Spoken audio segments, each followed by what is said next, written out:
friends. We have now come full circle with the Souls series. I just finished and platted Souls fucking 3. And I tell you, man, it was like a fucking heroin injection from start to finish. Oh my god, it was like that. It took over my entire life. I was sitting there all day and night. I couldn't sleep while at night. I was injected.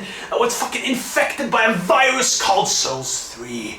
And I was just sleeping at night. I was, oh fuck, oh. Then I woke up. Oh shit, gotta play some more. Fuck me. I played it for about 110 hours. You can finish it in about 50 hours if you're fast and if you don't grind as much as I did. Because the covenants in this game requires a lot of fucking grinds like in the other Souls games. So if you're going for the plat, you have some fucking grinding ahead of you, my friend, in a pretty broken player versus player fucking battle system that's laggy as fuck. Just that the other games in the series are laggy as fuck too when it comes to PvP. I don't respect the Souls series PvP because sometimes I fight someone and they just backstab me out of nowhere. I was having him right in front of me. I was guarding his attacks. He's hitting me like 5 meters away from me, and suddenly I'm backstabbed. Fuck PvP in Souls. Tell you right now, fuck it. So let's get right down to it. Dark Souls 3 is kind of like the original Dark Souls 2 because the areas connect extremely well between Dark Souls 1 and Dark Souls 3. While in Dark Souls 2 it's kind of a standalone area. They don't really hang together that well. From start to finish, when you go from one area to the next in Dark Souls 2, it's a little inconsistent.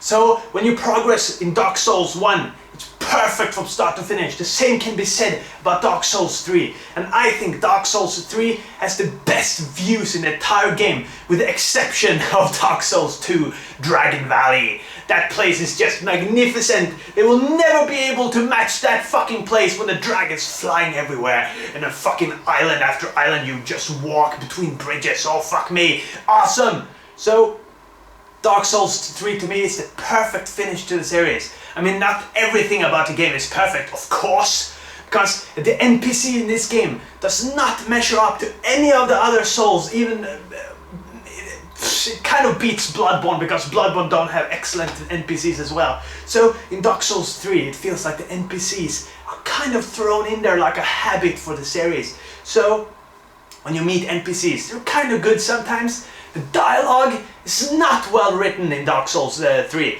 I mean, you don't play these games for the story and dialogue, but I just have to say, at the end of every fucking sentence in Dark Souls 3, I mean, fuck, they're always laughing. At the end of the sentence, it's like, I'll see you later then. Every character has that little laugh at the end of the sentence. It's very amateurish that every single character does that. In different parts of the game when they have new dialogue, they end with it's like that. It's fucking cheesy as fuck, right? But I play these games for the visuals, the gameplay, the fucking bosses, and this game fucking delivers, my friend. Some of the bosses are excellent, like the dancer. If you play the game, you know what I mean. The fucking dancer of the Boreal Valley. I love that boss battle. The Dragon Slayer armor battle. Excellent battle, one of the hardest in the game. Some of the bosses are very generic and boring though. So sometimes you'll be a little, the other games had better bosses. And sometimes you'll be like, yes, this is so standard, baby. Fuck yeah. And then you fucking slay them. You cut their throats off. And then you fucking go and then you get pushed off the cliff. And then you go like, fuck, I'm dying. Why the fuck did I get pushed off that fucking cliff? And then you go mad. And then you start playing again. And you're like, I'm gonna take him this time. I'm gonna take that motherfucker this time, alright? So let's jump to the gameplay. This game has the best gameplay in any From Software game, in my opinion, alright? The fucking sword skills or weapon skill they're introduced in this game using MP gauge, now called FP. Oh my god, the cool factor this shit brings to the gameplay. It's like a whole nother combo system. So when you have a weapon, you can push the triangle button, then you dual wield it, then you have some special weapon skill, like the katanas you can hold. And then you can walk like this, and then you can unleash a very powerful attack that costs FP.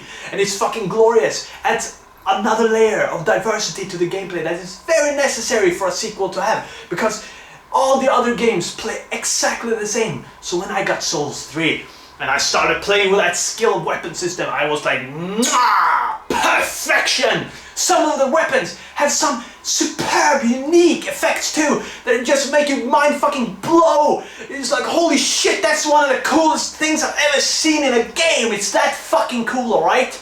I'm gonna show one here for you, alright? This is my favorite in the game. A little bit of a spoiler coming up. So if you don't want to watch it, maybe you skip ahead a little. Here is it. Here it is. Here it is. Look at this shit. Oh, fuck. Yes. Oh my god. Excellent. I mean, the level design in this game. It's interesting from the start to finish, right?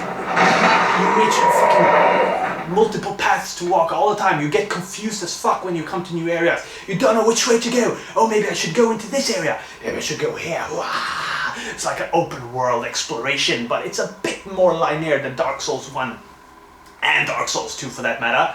So, in the beginning of the game you only have one set path to go, but each area has a lot of secrets, so it feels like you have tons of shit to explore, even if you may not have many ways to go early on. Later in the game you get a few paths here and there that leads to different areas and bosses. You also have some great secret areas in this game that requires a fucking guide to find out how the fuck you get there. That's both a good and bad thing. The good thing is that you get some great surprises. Holy shit, I thought the game was finished. Now I have a whole new area to explore. The bad part is, you should be able to figure this shit out yourself, my friends. But no. Anyways, they've introduced 4 endings. There's one ending that's tied into another ending, but I would say this game has 3 solid endings. They're all kind of minimalistic, like you expect from the Souls games. It's minimalistic. Everything is minimalistic when it comes to story. So, I won't spoil the endings. I'm just telling you right now, if you play the game without the guide, you won't get the best ending. When you finish the game one time, you got to go straight to the guide and figure out the next ending, because it's complicated as fuck to get that ending. And the ending doesn't really give you a lot of shit back for it, but it's still nice to have experienced all those small things that doesn't really make sense, but it's still cool to experience it. So, 3 solid endings. A lot of replay value here, my friends. A lot of replay values. When it comes to the difficulty in this game, I would say it's slightly easier than the others. Not by a lot, but I mean when you're fighting in the game, when you dodge, the stamina gauge is like Bloodborne. You can dodge like a motherfucker without going empty of stamina. But when you play the other Souls games, a couple of dodges and you're fucked. But in this game you can dodge like a hero. So they're very nice to you. And much like Dark Souls 2, there are fucking bonfires left and right. You go to a bonfire all the time. You just explore for like 15 minutes, a new bonfire, so you're always safe. The good part is they kept the fucking teleportation system from Dark Souls 2. Dark Souls 1 is very backtracking. You have to go back here and back there over and over again, especially when you replay the game. That's fatiguing. But in this game, it instantly fast travels to the previous area. So, when I think about these games, I think, wow, perfect, full circle right now with Dark Souls 1, 2, 3. Because some of the areas you reach in Dark Souls 3 also exist here. I won't spoil it, I'm just telling you it's epic, and I love that feeling of nostalgia when you reach it. So, gameplay, best in the series. Music, same as the others in my opinion. Boring, orchestrated music that doesn't have a lot of great melodies. It's epic, horns, if you've seen my other reviews of Soul games, you know I'm not a big fan of the Souls music. It's very generic to me, so I won't be kicking the nuts of those soundtracks anymore. I've done that enough in the past, but let me tell you right now, the soundtrack is not superb, alright? If you've seen my Bloodborne review, I complained a bit about the armor diversity because it was a lot of the same stuff, the same colors and shit. Dark Souls 3, hands down, the best equipment diversity in the whole series. Great armors, awesome color usage. Some are white with shiny golden patterns. Some are black looking evil as fuck. Some are the armors from the previous games like the Eastern armor, the fucking Artorias of the Abyss armor. Do you remember that boss from Dark Souls 1's DLC? Great armor. It's fucking returning here, my friends. Lots of good shit. And I love just sitting there for hours combining armor looks to make my character look unique. I wanted to be a fucking samurai warrior at the end, so I used these fucking equipment pieces, looking badass as fuck with a bow on my back. I refuse to use a shield. And one thing I want to really give fucking thumbs up to in this game is the dual wielding. Man, in Dark Souls 2, that shit was shallow as fuck. You could dual wield anything, you look like a fucking idiot walking around there, and then you could hit some basic fucking dual attack. It didn't really have a great damage output. In this game, the dual equipment, there are not a lot of them, but the few that are there, oh Jesus Christ, special attacks on the fucking L1 button, special attack on L2 button. You can combine the L2 attack button with the R2 attack button. You can create tons of combos. It's now a fucking combo system. Unlike the other games, it was very basic attacks, and you go, oh, you can make an adjustment here, adjustment there. But in Dark Souls 3, oh man, combine L1, L1, R2, L2, R2, oh, R1, R1. Let the stamina go up, let me have some more fun, yeah. Beautiful, fucking beautiful, my friend, beautiful. I covered most of what I want to say about this game.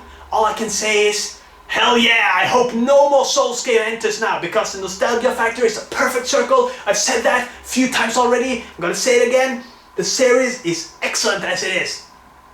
So, I hope From Software managed to make some great new shit in their new IPs, my friends. I hope they can bring some great new ideas, because these ideas are ideas people will start stealing left and right from now on, right? Salt and Sanctuary, total rip-off of Souls, even if it's 2D. Great game, fun, blah blah blah. Every game that is gonna rip off from Souls from now on is gonna be a good game. I tell you right now, even if it's good, I'm gonna complain about it. At the same time, I'm gonna say, yeah, I dig that style of game, like Nioh. Nioh looks fucking mwah. I played the alpha demo. Great fucking game. What the fuck with the Soul inspiration? Stop ripping off Souls, people! Find out your own ideas, alright? We don't need a bonfire, and when you lose your souls, you can pick them up where you died. We don't need that in every game. We don't need a shortcut in every area. Just like Souls. Fuck me. Souls is Souls. Leave it a fucking alone. 5 great games. Bloodborne is a spin-off. I don't give a shit. I call it a Souls game. Excellent series. I fucking loved it. I'm gonna drink Pepsi to that fucking shit, alright? Yeah. I mean, the weapon diversity in this game. Last thing I'm gonna say before I'm gonna head the fuck out, right? Great weapon diversity. They made every single weapon very unique because of the sword skill system. I mean, a lot of weapons you can say, I don't give a shit about this weapon like in the other Souls games, but most weapons have some sort of special skill now that makes it unique, that makes you feel like, oh, I'm gonna go to this weapon now because I can do that shit that I can't do with the other weapons. That shit did not exist in the other Souls game. If you had a fucking straight sword, that was it. Now you have a straight sword. If you have a straight sword in Dark Souls, it can do fucking crazy ass shit, like shoot magic out of the sword. You had that in a Moonlight Sword in the other games. But here is a lot more diversity. So, mwah! Best gameplay, my friends! Excellent! I talk to you later. See you. Adios, fucker. Hope you enjoyed my review of Dark Souls 3. I give it 9 out of fucking 10. Yeah! Bloody fucking brilliant game. My favorite games are number 1, Dark Souls. Number 2, Demon Souls. Number 3, probably Dark Souls 3. Number 4, Dark Souls 2. Last, Bloodborne. Let the hunt begin.